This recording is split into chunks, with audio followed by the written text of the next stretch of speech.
खड़े हुए युद्ध के मैदान में कहते हैं कि अर्जुन मारो, वो तुम्हारे रिश्तेदार हैं, उन्होंने अधर्म किया है।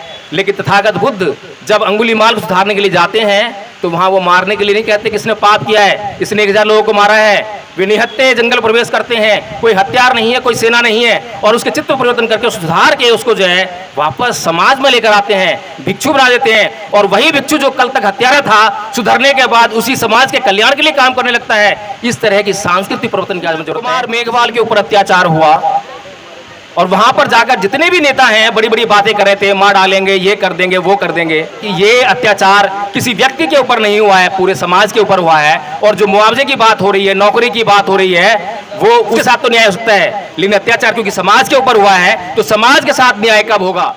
ब्राह्मण संस्कृति कहती है कि हिंसा से ही सभी बातों का समाधान हो सकता है, लेकिन जिस संस्कृति की ओर परम पूज्य बाबा साहब डॉक्टर भीमराव अंबेडकर इशारा करते हैं, वो संस्कृति कहती है कि ना ही वेरेन वेरानी समंति कुदाचनंग अवेरेन चय समंति ऐस धम्मो सनातनो, कि वैर से कभी वैर शांत नहीं होता। भीमराव अंबेडकर ने राजनीतिक सत्ता को प्राप्त करने के लिए गैर राजनीतिक जड़ों को मजबूत करने के लिए आह्वान किया है कि जिन लोगों की गैर राजनीतिक जड़ें मजबूत होती हैं उनकी सत्ता, राजनीतिक सत्ता जो है लंबे समय चलती है और आसानी से प्राप्त की जा सकती है। ये जो लोग मेरे पर अत्याचार कर रहे थे, ये अपने मन से अत्याचार नहीं कर रहे हैं, इनको जो है धर्म ग्रंथों से ये आदेश मिल रहा है कि इन लोगों पर अत्याचार करो, इन लोगों को पानी मत पीने दो। इन लोगों को नहीं है, अध्यापक नहीं है या कोई चपरासी नहीं है जो मुझे पानी नहीं पिला रहा है, बल्कि ये पूरा का पूरा सिस्टम है जो मुझ पर अत्याचार कर रहा था।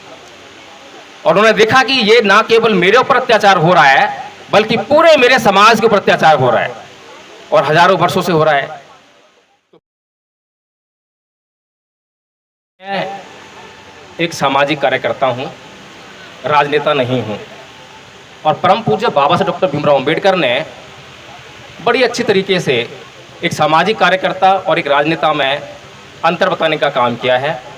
शायद जिसको समझने का काम हमने अभी तक नहीं किया है। एक सामाजिक कार्यकर्ता जो अपनी पहचान के लिए तरसता है, लेकिन लगातार समाज के मुद्दों को, समाज सुधार करने के लिए निरंतर प्रयासरत रहता है, संघर्ष रहता है।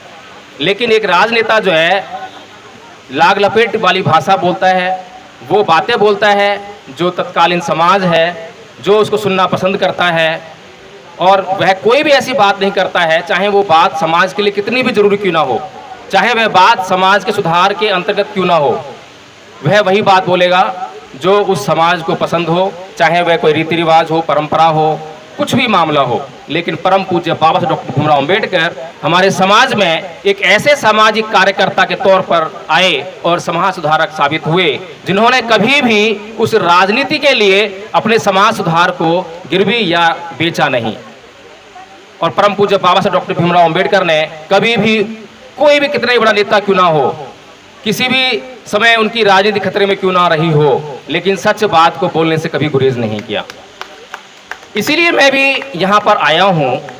मुझे मालूम पड़ा कि डॉक्टर रितु यहाँ बैठी हैं और आंदोलन कर रही हैं, दिन में भी चल रहा है, रात में भी चल रहा है। मेरे एक बात दिमाग में आई, सोच रहा था मैं कि जो नालायक बच्चे होते हैं, जो पढ़ाई लिखाई नहीं करते, जो बचपन में मेहनत नहीं करते हैं, उनको अपने पूरे जीवन भर मेहनत मजदूरी करके अपना जीवन गुजारना पड़ता है और हमेशा जो है परेशानी में ही अपना जीवन जीना पड़ता है। मैं वहाँ बैठा हुआ देख रहा था कि यहाँ पर कोई एक छोटे कद का व्यक्ति खड़ा हुआ बोलने के लिए, और उसके पीछे जो है काले कपड़े में 2 बाउंसर खड़े हुए, बहुत बड़ी भीड़ इकट्ठी हो गई। मैं सोच रहा था कि ये इसके पीछे क्यों खड़े हो रहे हैं, समझ में नहीं आ रहा था। लेकिन ज्यों-ज्यों वो भाषण परवान चढ़ता गया, मुझे समझ में आने लगा कि कारण क्या है, कि आखिर जो है इतने लोगों की सपोर्ट की जरूरत क्या है। हमारी जो भाषा है वो बताती है कि हमारा आंदोलन जो है किस दिशा में जा रहा है। हमारी भाषा ही तय करती है कि हम कितनी संजीदगी से अपने आंदोलन को चला रहे हैं। ये जो आंदोलन चल रहा है और जो अत्याचार आज डॉक्टर रितु के ऊपर आज आपको महसूस हो रहा है, दिखाई दे रहा है, ऐसा नहीं है कि इस समाज के ऊपर इससे पहले अत्याचार नहीं हुए या हमारे महापुरुषों के ऊपर अत्याचार नहीं हुए। परम पूज्य बाबा साहब डॉक्टर भीमराव अंबेडकर के ऊपर भी पूरे जीवन भर अत्याचार होते रहे। अभी साथी जो है शायद चर्चा में लगे हुए हैं, आंदोलन में शायद ध्यान नहीं है। मैं चाहूँगा कि सभी साथी बैठ जाएं। अगर वास्तव में जो जाने वाले हैं जाने दीजिए, अगर चर्चा करनी है तो अच्छी तरह की जाए, संदिग्ध की जाए। राजनीति में और समाज सुधार में बड़ा फर्क है। ये जो आंदोलन है मैं इसको देख रहा हूँ कि समाज के लिए हो रहा है। अगर समाज के लिए हो रहा है तो हमें इसका कोई भी राजनीतिक लाभ के लिए नहीं सोचना चाहिए। तो परम पूज्य बाबा साहब डॉक्टर भीमराव अंबेडकर के ऊपर बचपन से अत्याचार हो रहे थे और आजीवन अत्याचार हुए।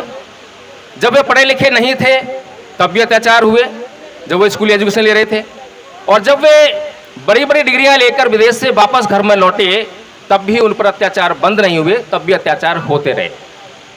लेकिन मेरी समझ में एक बात नहीं आती है कि क्या पूरे जीवन भर परम पूज्य बाबा साहब डॉक्टर भीमराव अंबेडकर ने अपने लिए, अपने ऊपर हुए अत्याचारों का बदला लेने के लिए किसी के खिलाफ कोई एफआईआर दर्ज कराई, कोई आंदोलन किया, कोई झगड़ा किया? कम से कम जब कानून मंत्री बन गए तब तो उनको जो है ऐसा कुछ कदम उठा लेना चाहिए था, लेकिन अपने लिए नहीं। और जब वो पढ़ लिख गए, समझ गए और उन्होंने पूरा अध्ययन किया, ऐसा कोई मामूली आदमी नहीं था जो कि अध्ययन ना किया हो और वैसी हवा में बात कर रहा हो, और जब तमाम धर्म ग्रंथ उन्होंने पढ़ लिए तो वे इस निष्कर्ष पर पहुंचे कि मेरे ऊपर अत्याचार करने वाला कोई एक आदमी नहीं है, कोई नाई नहीं है, कोई अध्यापक नहीं है, या कोई चपरासी नहीं है जो मुझे पानी नहीं पिला रहा है, बल्कि ये पूरा का पूरा सिस्टम है जो मुझ पर अत्याचार कर रहा था। और उन्होंने देखा कि ये ना केवल मेरे ऊपर अत्याचार हो रहा है बल्कि पूरे मेरे समाज के ऊपर अत्याचार हो रहा है और हजारों वर्षों से हो रहा है। तो परम पूज्य बाबा साहब डॉक्टर भीमराव अंबेडकर जब इस बात को अच्छी तरह समझ गए तो उन्होंने उसकी जांच शुरू करी कि इसका कारण क्या है। जब कारण पता लग गया तो उसका निदान क्या है, क्या करना चाहिए। तो उन्होंने अपनी लड़ाई को व्यक्तिगत ना बनाते हुए उसको सामाजिक बनाया और अध्ययन करने के बाद पता चला कि ये तो एक सांस्कृतिक युद्ध है। ये जो लोग मेरे पर अत्याचार कर रहे थे ये अपने मन से अत्याचार नहीं कर रहे हैं, इनको जो है धर्म ग्रंथों से ये आदेश मिल रहा है कि इन लोगों पर अत्याचार करो, इन लोगों को पानी मत पीने दो, इन लोगों को छुआछूत करो, वगैरह वगैरह। जब परम पूज्य बाबा साहब डॉक्टर भीमराव अंबेडकर को ये सब बातें पता लग गई तो वे इस निष्कर्ष पर पहुंचे। 13 अक्टूबर सन 1935 को येवला की भूमि में इसी तरह की जनसभा में उन्होंने अपने मुखर से कहा कि मैं हिंदू धर्म में पैदा हुआ, यह मेरे बस की बात नहीं थी, लेकिन मैं हिंदू धर्म में मरूंगा नहीं। उसके बाद 14 अक्टूबर सन 1956 को धर्मांतरण कर लिया। और अभी हम जो है लगातार पढ़ते हैं, अध्ययन करते हैं बाबा साहेब डॉक्टर भीमराव अम्बेडकर के साहित्य का, और उसके माध्यम से ये जानने का प्रयास करते हैं कि परम पूज्य बाबा साहेब डॉक्टर भीमराव अम्बेडकर ने इस देश में ना तो कोई राजनीतिक लड़ाई की बात कही है, ना किसी और लड़ाई की बात कही है। बाबा साहेब ने क्लियर कट साफ साफ शब्दों में कहा है कि इस देश में दो संस्कृतियों के बीच में लगातार युद्ध चल रहा है। एक तरफ जो है ब्राह्मण संस्कृति है और दूसरी तरफ जो है समर संस्कृति है। लेकिन समस्या ये है कि हम अपनी सारी समस्याओं का इलाज राजनीति में ढूंढते हैं, राजनीति के माध्यम से करना चाहते हैं।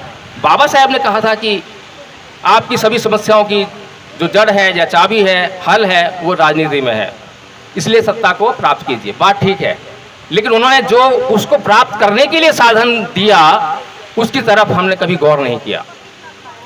परम पूज्य बाबा साहब डॉक्टर भीमराव अम्बेडकर की इस बात को मानने का अगर काम किया तो वो मान्यवर साहेब कांसीराम जी ने किया, अच्छी तरह से अध्ययन किया। और जो व्यक्ति परम पूज्य बाबा साहब डॉक्टर भीमराव अम्बेडकर के द्वारा लिखे गए साहित्य को, उनकी बातों को बड़ी बारीकी से, गंभीरता से अध्ययन करेगा तो निश्चित तौर पर उनके बताए हुए मार्ग पर ही चलने का काम करेगा। और मान्यवर साहेब कांसीराम जी ने जब उनकी बातों का अध्ययन किया तो उन्होंने पाया कि बाबा साहब डॉक्टर भीमराव अम्बेडकर ने राजनीतिक सत्ता को प्राप्त करने के लिए गैर राजनीतिक जड़ों को मजबूत करने के लिए आह्वान किया है कि जिन लोगों की गैर राजनीतिक जड़ें मजबूत होती हैं उनकी सत्ता, राजनीतिक सत्ता जो है लंबे समय चलती है और आसानी से प्राप्त की जा सकती है। इस बात को साहेब मान्यवर कांसीराम जी ने समझा, देखा और समाज का आकलन किया कि समाज अभी भी रूढ़िवाद परंपराओं और धार्मिक अंधविश्वास में फंसा हुआ है। हमारा अपना समाज, जिसको उन्होंने 85% का नाम देकर बहुजन समाज की संज्ञा दी, तो उन्होंने देखा कि अभी धार्मिक आंदोलन संभव नहीं है। बाबा साहेब ने सामाजिक और धार्मिक आंदोलनों की बात कही है, तो धार्मिक आंदोलन अभी संभव नहीं है, तो उन्होंने सामाजिक आंदोलन पर ध्यान केंद्रित किया। ये संभव है। तो उन्होंने समाज को जगाने के लिए सामाजिक आंदोलन शुरू कर दिया और 7,643 जातियों को एक सूत्र में बांधकर वो राजनीतिक सत्ता के केंद्र तक पहुंचने का प्रयास किया और अपने उस प्रयास में वो पूरी तरह से सफल रहे, हमने देखा है। लेकिन उसके बाद क्या हुआ? उसके बाद हम देखते हैं कि हमारे जो नेता हैं, हमारा जो नेतृत्व कर रहे हैं, समाज का नेतृत्व कर रहे हैं, वे सच्ची बात कहने से डरते हैं। मान्यवर साहब कांसीराम जी ने जब सामाजिक आंदोलन करके जो सत्ता हासिल की थी, उसके बाद अगला कदम जो है धार्मिक आंदोलन का ही था। इस बात को हम समझ नहीं पाते, क्योंकि सांस्कृतिक परिवर्तन जब तक इस देश में नहीं होगा, अगर हम दूसरों की संस्कृति के अधीन जीते रहेंगे तो वो संस्कृति हमें लगातार गुलाम बनाए रखेगी। आज भी मैं देख रहा हूं कि यहाँ पर बैठे हुए जितने भी लोग हैं वो कहीं ना कहीं उस संस्कृति से जुड़े हुए लोग हैं, जो संस्कृति हमें लगातार गुलाम बनाने का प्रयास कर रही है। तो सच्ची बात तो ये है कि हमारा ये सांस्कृतिक मामला है। आज डॉक्टर रितु की लड़ाई नहीं है। डॉक्टर रितु आज सक्षम है, वो ऐसा आंदोलन यहाँ पर लगा सकती हैं, आज तमाम साधन उनके पास है। लेकिन आज हमारे समाज के ऊपर लगातार रोज अत्याचार हो रहे हैं। मेरे पर रोज फोन आते हैं कि सर यहाँ पर ऐसा हुआ है, मेरे ऊपर SC/ST एक्ट में अत्याचार हुआ, मैंने FIR लिखाई, चार्जशीट फाइल हो गई है, लेकिन गिरफ्तारी नहीं हुई है, लेकिन कोई उनको जो है सहायता नहीं मिल रही है। फिर गरीब लोग हैं, वो ऐसा आंदोलन नहीं कर सकते हैं, अपनी आवाज को इतने बड़े पैमाने पे पहुंचा नहीं सकते हैं। हम लोग भी उनको तवज्जो नहीं देते हैं, क्योंकि जब तक कोई मामला समाज का हाईलाइट नहीं होता है तो वहां पर हम लोग पहुंचने का काम नहीं करते हैं। तो समाज को उन अत्याचारों से निजात कैसे मिलेगी, उनको न्याय कैसे मिलेगा? आज डॉक्टर रितु की लड़ाई जो है अपने लिए नहीं, उस समाज के लिए होनी चाहिए। लेकिन वो समाज के लिए जो लड़ाई तब कर पाएंगी जब उन्हें परम पूज्य बाबा साहब डॉक्टर भीमराव अंबेडकर की जो लड़ाई है वो अच्छी तरह से समझ में आएगी। तो जब हम कहते हैं कि सांस्कृतिक लड़ाई है, उसमें अगर हम सोचें कि हम कहां पाते हैं अपने आप को, अभी हम कहां पर हैं? अभी जो परम पूज्य बाबा साहब डॉक्टर भीमराव अंबेडकर के साथ में जिन लोगों ने धर्मांतरण किया 1956 में, वे लोग कहां हैं? किस संस्कृति का हिस्सा है? क्या उन्होंने सांस्कृतिक परिवर्तन कर लिया है? बिल्कुल भी नहीं किया है, केवल नाम में परिवर्तन हो गया है। पहले वो कुछ और लिखते थे, अपने नाम के आगे जो है बौद्ध लगाने लगे हैं, तो ऐसा लगता है कि शायद परिवर्तन हो गया है। हमारे सोचने का ढंग, बातें करने का ढंग अभी भी हिंदू संस्कृति से ही लिप्त है, ब्राह्मण संस्कृति से लिप्त है। ब्राह्मण संस्कृति कहती है कि हिंसा से ही सभी बातों का समाधान हो सकता है, लेकिन जिस संस्कृति की ओर परम पूज्य बाबा साहब डॉक्टर भीमराव अंबेडकर इशारा करते हैं, वो संस्कृति कहती है कि ना ही वेरेन वेरानी समंति कुजाचनंग अवेरेन चय समंति ऐस धम्मो सनातनो, कि वैर से कभी वैर शांत नहीं होता, अवैर से ही वैर शांत होगा। जब हम राजनीतिक लड़ाई करेंगे तो हमें जो है चुप रहना पड़ेगा, कहीं ना कहीं जो गलत हो रहा है उस पर भी चुप्पी साधनी पड़ेगी। लेकिन जब हम सामाजिक कार्यकर्ता के तौर पर समाज में निकलेंगे तो जो गलत हो रहा है उसको सुधारने का काम करेंगे, सही करने का काम करेंगे, और हमारा मकसद जो है समाज में गलत हो रही बातों को सुधारना चाहिए। आज अगर हमारे ऊपर अत्याचार वो प्रिंसिपल कर रही है इस कॉलेज की, तो परम पूज्य बाबा साहेब जिस संस्कृति को इशारा करते हैं और जो उसके शास्ता हैं महाकारुण तथागत बुद्ध, वो ऐसे लोगों को अपराधी नहीं कहते। वो चोर हो, हत्यारा हो, बलात्कारी हो, तो तथागत बुद्ध जो है उसको अपराधी से पहले वो कहते हैं कि ये बीमार है, ये आदमी बीमार है। वो डॉक्टर सविता जो प्रिंसिपल है इस कॉलेज की, जिसमें से कि डॉक्टर रितु को वहां से रस्टिकेट किया गया है, तो वो जो महिला है वो मानसिक बीमार है, अपराधी तो है, अपराध तो कर रही है। अपराध को संविधान निश्चित करता है, कानून निश्चित करता है कि वो अपराधी है, लेकिन तथागत बुद्ध बोलते हैं कि वह जो है बीमार है और बीमार का इलाज करना चाहिए। और बीमार का इलाज करने का, ऐसे बीमारों को इलाज करने का अगर कहीं पर कोई सिस्टम है तो वो तथागत बुद्ध का धम्म है। तो कहने का मतलब ये है कि हम, क्योंकि राजनीति जब करेंगे तो हम ऐसे लोगों का इलाज नहीं करेंगे, हम संघर्ष करेंगे, हम अपने आप को जबरदस्ती संघर्ष में ला देंगे। और युद्ध कहीं पर भी हो, कोई सा भी युद्ध हो, चाहे वो हमारे हित के लिए हो, चाहे किसी के भी हित के लिए हो, लेकिन युद्ध में कोई ना कोई तो मारा जाएगा, वहाँ सुरक्षा नहीं है। लेकिन भगवान बुद्ध जिस तरफ इशारा कर रहे हैं, जिस संस्कृति की बात परम पूज्य बाबा साहब कह रहे हैं, उसमें दोनों तरफ के व्यक्तियों की सुरक्षा निहित है। वहाँ कोई मरने वाला नहीं है, दोनों सुरक्षित रहेंगे। तो कहने का मतलब यह है कि इस देश में कुछ लोग जो है राजनीति करने के लिए कुछ भी कहते हैं, कोई भी आंदोलन चलाते हैं, जो लोग वो आंदोलन चला रहे हैं उनका मकसद क्या है? वर्ग भेद पैदा करना।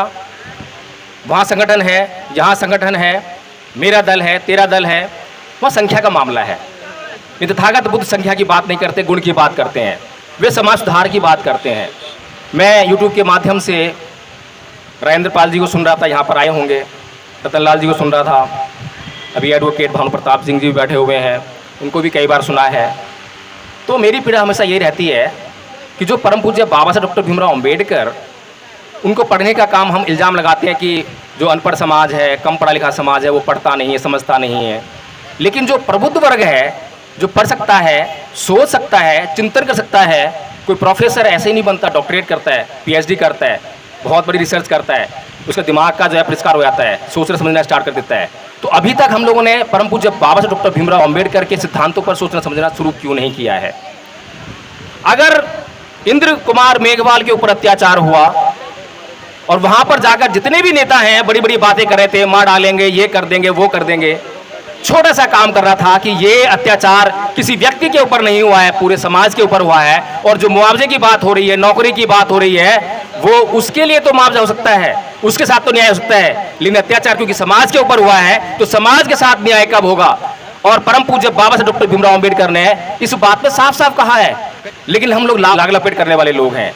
अगर जहां पर भी अत्याचार होता है वहीं पर धर्म परिवर्तन का कार्यक्रम शुरू होने लग जाए तो मैं कहता हूं कि मनुवादियों के पूर्वज भी जो मर गए हैं रोने के लिए मजबूर हो जाएंगे। और एक समय ऐसा आएगा कि जब सांस्कृतिक परिवर्तन हो जाएगा, सांस्कृतिक परिवर्तन में डॉक्टर सविता जो हमारे खिलाफ काम कर रही है, अगर उसके दिमाग का परिष्कार हो जाए तो वही डॉक्टर रितु से आके माफी मांगे कि गलती होगी मेरे से, मैं क्या कर रही थी, मैं बाबा साहेब के बच्चों का अपमान कर रही थी, जिस बाबा साहेब ने हिंदू कोड बिल के माध्यम से मुझे यहाँ बैठने का अधिकार दिया, मैं उसका अपमान कर रही थी। तो कुल मिलाकर यह है कि हमारे भीतर जो है, जो संविधान और कानून जो हमारे पास है, संविधान और कानून हमारी जो है संरक्षा करते हैं, इंस्टेंट रिलीफ देते हैं, लेकिन परमानेंट रिलीफ अगर कहीं पर है तो वो केवल और केवल बुद्ध के धम्म में है, सांस्कृतिक परिवर्तन में है। इसलिए हमें जो है ये जो इंस्टेंट रिलीफ है, किसी ने मुझे गाली दी, किसी ने मुझे मारा, या किसी ने मेरे ऊपर हमला कर दिया, किसी ने जातिवाद अत्याचार कर दिया, तो एफआईआर तो करानी पड़ेगी, बात ठीक है। लेकिन एफआईआर कराने के बाद क्या वो मनुवादी व्यक्ति सुधर जाता है? क्या उसका मन शांत हो जाता है? नहीं होता, उसके अंदर बदले की भावना जागृत हो जाती है। तो कुल मिलाकर कहने का मतलब ये है कि अगर हम इस देश में उन मनुवादियों को इस देश से बाहर नहीं निकाल सकते हैं, या कोई दूसरा देश बनने की संभावना नहीं है, उनको भी इसी देश में रहना है और हमें भी इसी देश में रहना है, तो जरूरत इस बात की है कि उनको सुधारा जाए। तो हमें इस देश का निर्माण करना है और इस देश में वो सांस्कृतिक परिवर्तन करना है। जो संस्कृति जो है, कृष्ण जी खड़े हुए युद्ध के मैदान में कहते हैं कि अर्जुन मारो, वो तुम्हारे रिश्तेदार हैं, उन्होंने अधर्म किया है। लेकिन तथागत बुद्ध जब अंगुलीमाल को सुधारने के लिए जाते हैं तो वहां वो मारने के लिए नहीं कहते किसने पाप किया है, इसने 1000 लोगों को मारा है। वे निहत्थे जंगल प्रवेश करते हैं, कोई हथियार नहीं है, कोई सेना नहीं है, और उसके चित्त परिवर्तन करके सुधार के उसको जो है वापस समाज में लेकर आते हैं, भिक्षु बना देते हैं। और वही भिक्षु जो कल तक हत्यारा था, सुधरने के बाद उसी समाज के कल्याण के लिए काम करने लगता है। इस तरह की सांस्कृतिक परिवर्तन की आज हमें जरूरत है, जिससे कि हम परमानेंट एक अच्छी स्थिति में आ सकें। हमें व्यवस्था बनाने की जरूरत है, हमें दूसरे लोगों के द्वारा जो अत्याचार कर रहे हैं उनकी व्यवस्था को बारीकी से समझने की जरूरत है कि वो किस तरीके से अत्याचार कर रहे हैं, क्या पैमाना है और क्या उसका रिलीफ हो सकता है।